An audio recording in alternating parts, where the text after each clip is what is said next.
Kondisi DSS anak polisi ikut tawuran hingga kehilangan tangan di flyover Pasar Rebo. Kondisi terkini DSS remaja yang kehilangan tangan akibat ikut tawuran di flyover Pasar Rebo Ciracas, Jakarta Timur pada Minggu lalu. Kini DSS sudah menjalani tindakan operasi penyambungan tangannya oleh tim dokter.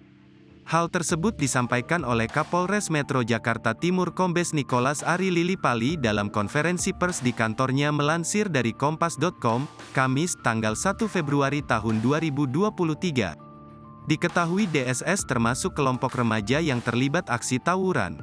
Korban langsung dibawa ke RS Polri Kramat Jati usai kejadian itu. Tangan kanannya sekarang sedang disambung oleh para tenaga medis di RS Polri, ucap dia. Dua kelompok remaja yang tawuran sama-sama membawa senjata tajam dan saling serang.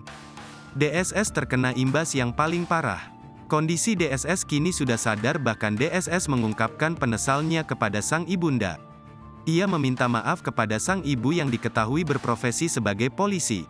Melansir dari Kompas.com, Kamis, tanggal 1 Februari tahun 2024, pernyataan DDS tersebut diungkap oleh salah satu warga bernama Deden.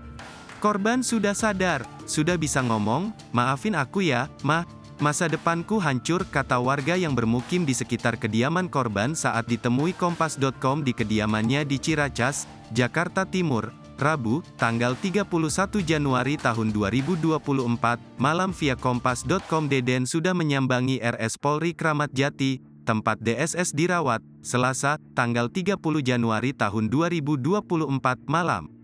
Namun, ia belum berani menemui korban secara langsung.